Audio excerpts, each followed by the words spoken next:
भोजपुरिया मिर्ची।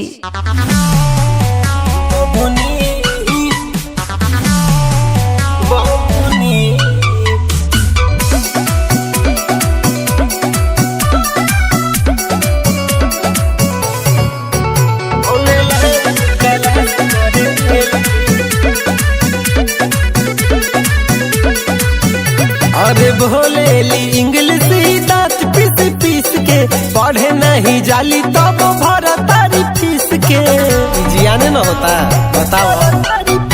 अरे भोलेली इंग्लिश दांत पीस पीस के पढ़े नहीं जाली तब भरा तारी फीस के खट खट परीक्षा ई तो पास करेली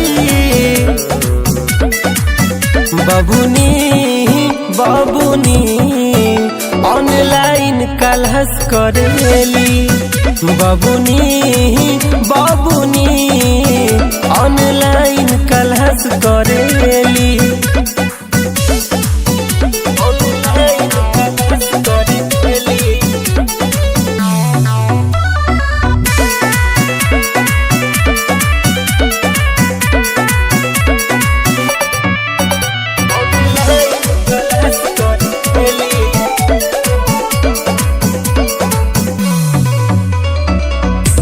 झूठो के मीटिंग कर तारी टबलेट पर काम नहीं धाम लौके लागल रहस नेट पर दिन भर खाली फोने में लागल रहे।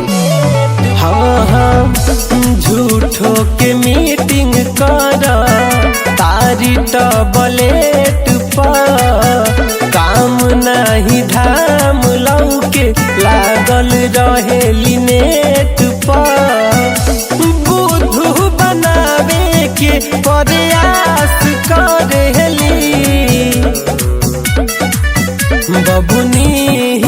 बाबूनी ऑनलाइन क्लास करेली बाबूनी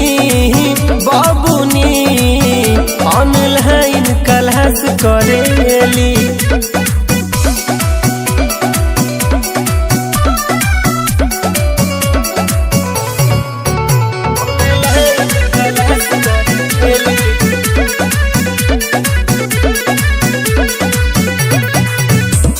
इनकर चाल चलनिया जान गईल गौं जब से ओ रहनवा देले बावे अभिनौवा साफ बिगड़िए गईल बियाई।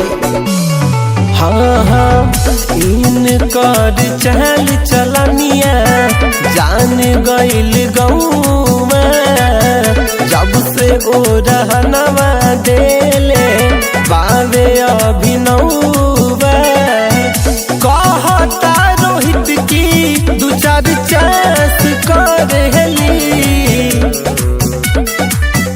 बाबूनी